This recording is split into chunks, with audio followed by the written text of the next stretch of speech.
Ini adalah motor tercanggih di dunia yang pertama kali gue lihat. Jadi motor ini tuh dia bisa jalan sendiri, termasuk mengatur keseimbangannya sendiri alias self balance, pakai teknologi AI, dan dia punya auto driving assist, termasuk adaptive cruise control. Gokil. Ya, BPM di sini di channel Baru Punya Mobil, dan sekarang gue lagi ada di Changi Airport, tepatnya di Jewel.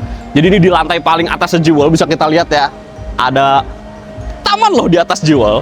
Dan gue lagi menghadiri Omowe Global Tech Launch. Jadi Omowe itu adalah perusahaan tech atau tech company yang sekarang ini bakal ngasih tahu seberapa berteknologi perusahaan ini. Jadi mau bawa teknologi apa nih yang baru ya? Karena sebelumnya pas brand launching kita dikasih tahu bahwa Omowe itu bawa kendaraan roda 2 ya, Omo X, di mana motornya itu bisa self balancing. Makanya gue udah penasaran banget, pengen lihat langsung di sini. Dan di sini tuh nanti nggak akan cuma ngejelasin tentang kendaraan roda 2-nya aja, tapi seluruh teknologi robot dan AI yang bakalan dia pakai ke kendaraan gitu. Jadi Omowe itu sendiri tuh bukan perusahaan motor ya teman-teman, dia tech. Makanya nanti kendaraan yang dia pakai, yang dia bawa, yang dia bikin gitu ya, itu bakalan sangat berteknologi.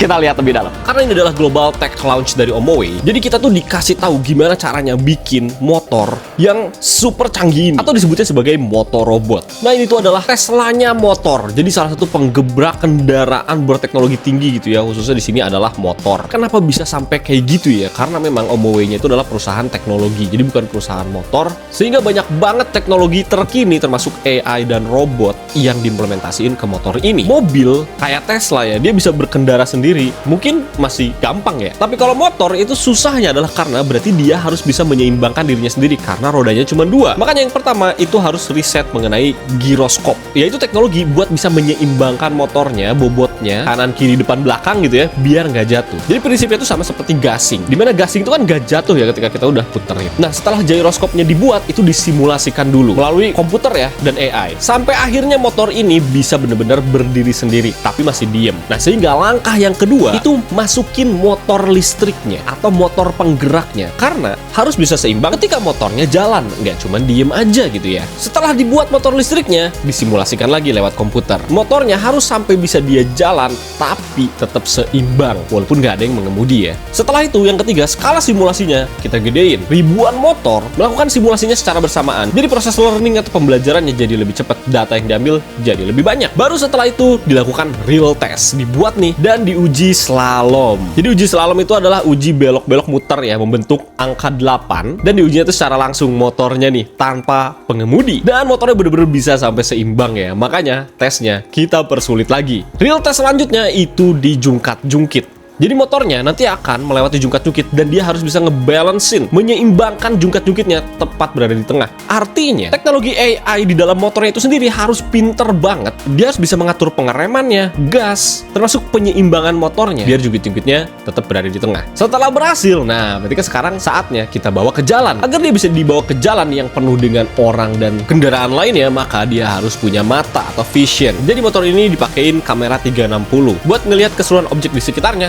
kemudian diolah nih sama robot arsitekturnya atau AI-nya. Dan gak cuma itu, dimasukin juga teknologi auto driving assist-nya atau yang disebut sebagai halo pilot. Jadi motor ini bisa mendeteksi kalau misalnya kita mau belok atau nyalip gitu ya, ada motor atau kendaraan lain di sebelah kanan atau kiri, memberitahu kita biar gak nabrak. Gak cuman itu, bayangin, ini motor pertama yang gua lihat yang dia punya adaptive cruise control. Jadi kecepatannya tuh bisa diatur naik atau turun sendiri ya, bergantung sama kendaraan yang ada di depan. Jadi kalau ngerem, motor ini akan ikutan ngerem. Pas speeding, dia akan naik sendiri juga. Sebenarnya wajar sih ya, karena motor ini bahkan tanpa pengemudi pun dia bisa bergerak sendiri. Makanya dia punya fitur atau teknologi parkir otomatis juga. Gila ya, kayak masa depan banget gitu. Terakhir disimulasikan lagi di kondisi nyata di mana banyak mobil dan motor. Setelah itu jadilah motor robot Omo X ini. Desainnya juga cakep sih kalau ini ya. Gua juga suka banget sih. Futuristik tapi nggak lebay gitu ya. Nggak cuma itu, di event ini diperkenalkan juga robot terbarunya, yaitu adalah Mobility One. Jadi kalau ini bahkan rodanya cuma 1 dan dia bisa seimbang. Gokil banget ya. Jadi kalau ini dia modular, bisa kita pakein kemana aja buat jadi apa aja gitu. Pokoknya untuk mempermudah kehidupan kita ya. Jadi misalnya buat nganter barang nih, nggak perlu orang loh. Atau misalnya buat bantuan emergency ini di jalan juga bisa gokil. Berapa harga yang cocok ya buat motor robot Omo X dan Mobility One ini? Gokil ya tadi motornya, roda 2 bisa self balance dan gerak sendiri, bahkan ngeluarin yang satu roda juga ya. Apakah tadi itu cuma motor konsep doang? Enggak.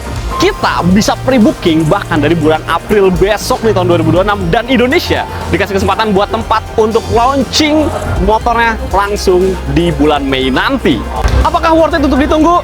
Menurut gua, yang pertama nih, dia itu diproduksinya di Indonesia loh. Indonesia dikasih kepercayaan buat memproduksi motornya, terus berarti akan ngembangin tenaga kerja di Indonesia juga, dan tentu saja buat kita nih, baru punya mobil, baru punya motor, nggak usah khawatir sama spare partnya, karena harus Indonesia, ya tempat bikinnya itu sendiri gitu kan ya. Terus motornya juga udah canggih banget, kayak ini motor tercanggih yang pernah gua lihat. Jadi menurut gua layak banget buat kita tunggu. Tapi gua penasaran banget, gua pengen nyobain langsung dulu motornya. Dan mudah-mudahan gue dapet kesempatan ya. Jadi stay tune aja, jangan lupa like, subscribe baru punya mobil, biar kalian gak ketinggalan informasi seputar otomotif, nggak boncos pas beli kendaraan, dan worth it. See you!